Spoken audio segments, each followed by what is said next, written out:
అందరికీ నమస్కారం. నేను మీ గోపిరెడ్డి శ్రీనివాస్ రెడ్డి మాట్లాడుతూ ఉన్నాను. నిన్న ఏదైతే చదలవాడ అరవింద్ బాబు గారు ఇచ్చిన ఛాలెంజ్ని స్వీకరించి నేను కూడా సిద్ధం అని చెప్పి ప్రకటన చేశాము. నిన్న సాయంత్రం నుంచే పోలీసులు పంపించి మమ్మల్ని హౌస్ అరెస్ట్ చేసే కార్యక్రమం చేశారు.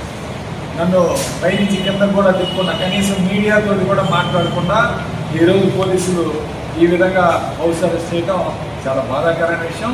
నేను ఒకటే చెప్తాను, ఎమ్మెల్యే గారు మీరేం చెప్పారు, నేను అన్ని ఏర్పాట్లు చేస్తానని చెప్పాను.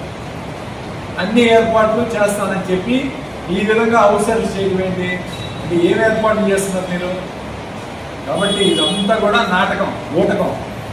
మీ దగ్గరికి ఎవరు నాయకులు రావట్లేదు, తెలుగుదేశం పార్టీ వాళ్ళు ఎవరు మా దగ్గరికి రావట్లేదు, నాయకులంతా విస్మరించారని చెప్పి ఈ యొక్క ఛాలెంజ్ విసిరి ఈ బండారం బయటపడే కార్యక్రమం విషయంలో ఇప్పుడు పోలీసులు తీసుకెళ్ళి మమ్మల్ని హౌస్ అరెస్ట్ చేయించే కార్యక్రమం చేస్తాం.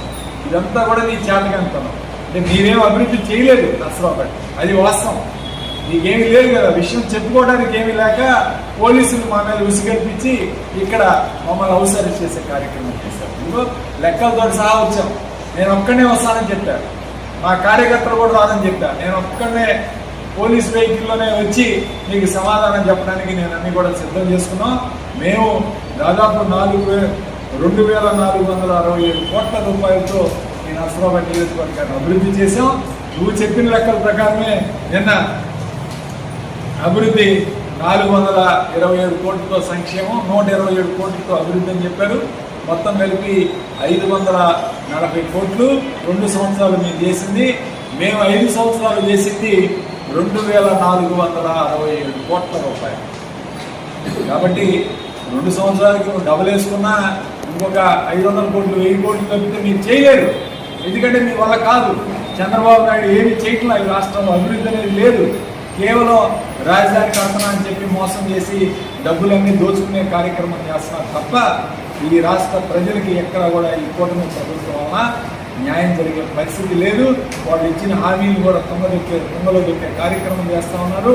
కాబట్టి ఒకటే చెప్తున్నాను, అరవింద్ బాబు గారు, మీ డాబ్సరీ ఛాలెంజ్లు కాదు, ఊటకపు ఛాలెంజ్లు కాదు. దమ్ము ధైర్యం ఉంటే ఒక్కడే రా, నేను ఒక్కడే వస్తాను, మన ఇద్దరం వెళ్దాం, ఎవ్వరు వద్దు, పోలీసులకు తీసుకెళ్ళమని చెప్పండి, ఇద్దరం వెళ్దాం, కొండ కింద భాగం కానీ లేదా ఎక్కడైనా సరే చర్చకి నేను సిద్ధం. ఈ ఛాలెంజ్ స్వీకరించండి. మీకు చెప్పుకోవడానికి ఏమీ లేక పోలీసులు నా మీద పంపించి మమ్మల్ని హౌస్ అరెస్ట్ చేయించడం చాలా దారుణమైన అంశం. ఇది తప్పు. మీకు ఇంకా బుద్ధి